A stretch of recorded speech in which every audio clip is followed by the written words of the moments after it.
PSC പരീക്ഷയിലെ വർഷങ്ങൾ പഠിക്കാൻ ബുദ്ധിമുട്ടുന്നവരാണോ നിങ്ങൾ? എന്നാൽ ചെറിയ കാർട്ടൂണിക് വീഡിയോയിലൂടെ നമുക്ക് PSCയിലെ വർഷങ്ങൾ പഠിച്ചാലോ? വരൂ തുടങ്ങാം.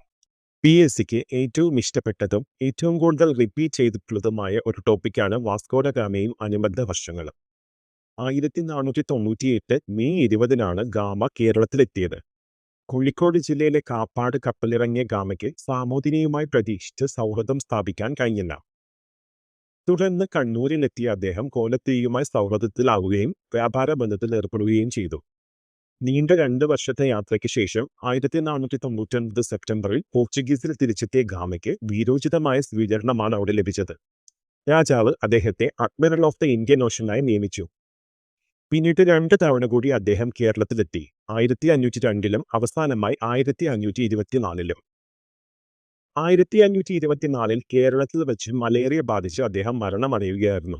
അദ്ദേഹത്തിന്റെ ഭൗതിക ശരീരം കൊച്ചിയിലെ സെന്റ് ഫ്രാൻസിസ് ചർച്ചിൽ അടക്കം ചെയ്തു. 1539-ൽ അദ്ദേഹത്തിന്റെ ഭൗതിക അവശിഷ്ടങ്ങൾ പോർച്ചുഗലിലേക്ക് കൊണ്ടുപോയി. അവിടെ ഒരു വലിയ സ്മാരകത്തോടെ അവ അടക്കം ചെയ്തു. ഇതുപോലെ PSC പരീക്ഷയിൽ നിങ്ങളെ സഹായിക്കുന്ന ഫണ്ണി ആനിമേറ്റഡ് വീഡിയോസുമായി വീണ്ടും എത്തുന്നതാണ്. ഈ ചാനൽ ഒന്ന് സബ്സ്ക്രൈബ് ചെയ്തേക്കണേ.